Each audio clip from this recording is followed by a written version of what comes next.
అర్జున్ గారు చదివారని కొంతమంది మాట్లాడుతూ ఉన్నారు. అసలు దీనికి కేటీఆర్ గారికి సంబంధం ఉందంటారు? ఏమీ లేదు. నిజాన్ని మాట్లాడినప్పుడు ఒకటిగానే ఉంటుంది, నిజం ఒకే రకంగా ఉంటుంది కదా. సో నిజము అల్లు అర్జున్ మాట్లాడినా కేటీఆర్ మాట్లాడినా ఒకటే. ఇది దౌర్భాగ్యమైన విధానము. ఏదో ఇమ్మీడియట్గా మర్చిపోయాడు. ఎందుకంటే ఆయన కక్ష ఉందంటానికి ఏంటంటే దీని గురించి మాట్లాడుతూ వేరే చోట వేరే రాష్ట్రంలో దీని గురించి మాట్లాడుతూ ఆయన ఏమన్నా పెద్ద పుడిగిన అన్నట్టు మాట్లాడాడు. ఆ కోపం ఎందుకు నీకు?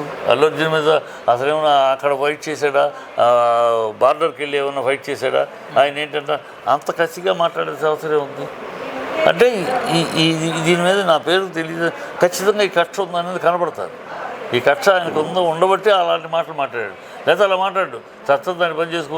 సల్మాన్ ఖాన్ అరెస్ట్ చేయాలంటే ఆయనకి ఏంది? సల్మాన్ ఖాన్ కానీ దత్తు కానీ సునీల్ దత్ కానీ సంజయ్ దత్ కానీ అరెస్ట్ అయ్యారంటే వాళ్ళు డైరెక్ట్ ఇన్వాల్వ్మెంట్. మిస్టర్ సీఎం అతను జింకని చంపాడు సల్మాన్ ఖాన్, అది డైరెక్ట్గా. ఇక్కడ అతని ఇంట్లో సంజయ్ దత్ ఇంట్లో AK-47 దొరికినాయి, అవి డైరెక్ట్ ఇన్వాల్వ్మెంట్ అరెస్ట్ చేశారయ్యా. ఇక్కడ డైరెక్ట్ ఇన్వాల్వ్మెంట్ ఏముంది? ఆ మరణానికి ఈ డైరెక్ట్ ఈయన కారణం మీరు అట్రిబ్యూట్ చేస్తున్నారు. డైరెక్ట్గా ఈయన ఏమన్నా యాక్సిడెంట్గా జరిగింది, 800 మంది వెళ్ళొద్దని ఈయన అంటే ఈయన కారకుడు. గేట్లు పోలీసులు వద్దు అంటే కూడా వచ్చాడు అంటే ఈయన తప్పు. పోలీసులు వద్దన్న మాట లేదు, ఇవాళ చెప్తున్నారు. 20 రోజుల తర్వాత ఆ రోజు చెప్పలేదు ఈ మాట. సో పోలీసులు నాకేం చెప్పలేదు అని క్లియర్గా చెప్తున్నాడు. కానీ చాలామంది సెలబ్రిటీస్ బన్నీ గారు ఎప్పుడైతే జైలు నుంచి బయటకు వచ్చారో అందరూ ఆయన ఇంటికి వచ్చారు తప్ప ఆ పిల్లోడిని చూడడానికి హాస్పిటల్కి ఒక్కరు కూడా వెళ్ళలేదు. ఎలా వెళ్తారమ్మా? ఇందాక చెప్పాను నేను, ఎలా వెళ్తారు? ఇప్పుడైనా వెళ్ళొచ్చు కదా సార్. ఇప్పటికైనా హాస్పిటల్కి ఒక ఆర్టిస్ట్ వెళ్తే పోలీసు ఇవ్వగలదా? సెక్యూరిటీ ఇవ్వగలదా? పోలీసు మీద సెక్యూరిటీ ఇవ్వగలదు.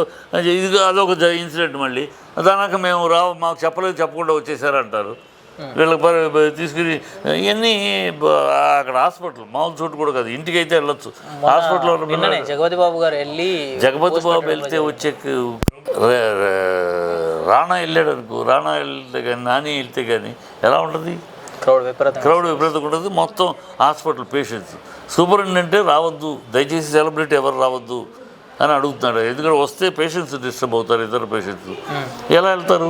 కామన్ సెన్స్ లేకుండా వెళ్ళలేదు అని మాట్లాడుతున్నారు. కానీ కొంతమంది ట్రోలింగ్ బుద్ధి లేకుండా ఒక స్థాయిలో ఒక స్టేజ్లో ఉన్నవాళ్ళు పబ్లిక్ ప్లేస్లోకి వెళ్ళాలంటే అది దొంగతనంగా అర్ధరాత్రి ఎప్పుడు వెళ్ళాలి. ఇక ఆర్టిస్టులు అర్ధరాత్రి ముసుగేసుకుని వెళ్ళటం కుదురుద్దా? లేదు.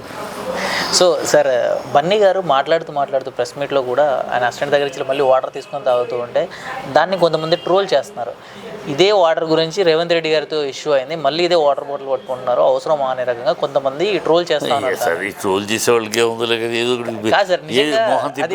కావాలని చేశారంటారా లేకపోతే నిజమే కదా? నువ్వైనా మనిషిని తాగవమ్మా. నేను ఇప్పుడు మాట్లాడుతాను, గ్యాప్ వస్తే గబుగా ఇప్పుడు గ్యాప్ ఇచ్చేవరకు నువ్వు లేదు, గ్యాప్ ఇవ్వలేదు నాకు తడియాడితే నేను ఆగనా? అది న్యాచురల్గా దానికి కూడా ఇవి అట్రిబ్యూట్ చేయటమే ఏది దరిద్రం. అంటే అందుకని అన్నాను, ఈ సోషల్ మీడియాలో ఒక మంచి వర్గం దీన్ని చక్కగా వాడే మా వర్గం ఒకటైతే ఈ అడ్డదిడ్డంగా వాడుతూ అసహ్యంగా వాడుతూ అబ్బా అమ్మ వద్దు అంటే అర్ధరాత్రి పుట్టేసారు, అర్ధరాత్రి అమావాస్య నాడు పుట్టిన అర్భకులు కొంతమంది ఉన్నారు. వాళ్ళు ఇలాంటి మాట్లాడుతున్నారు. అదే కొంతమంది చెప్పండి, ఒకరిద్దరు పేర్లు యూట్యూబ్లో చేసే సన్నాసులు. ఓకే, అది ఓకే. సరే, ఇంకొకటి సరే, ఒకవేళ ఉక్రోషం వచ్చిందంటే కాంగ్రెస్ పార్టీ కార్యకర్తలకు రావాలి, లేకపోతే సీఎం గారికి రావాలి మీరు చెప్పినట్టుగా. కానీ ఇక్కడ ఓయూ స్టూడెంట్స్కి రావాల్సిన అవసరం ఏంటి? అసలు వాళ్ళు ఓయూ స్టూడెంట్స్ వాళ్ళు నిజమో కాదో? ఎందుకంటే రేవంత్ రెడ్డి తోటి ఉన్న ఫోటోలు కూడా బయటకు వచ్చాయి. ఈరోజు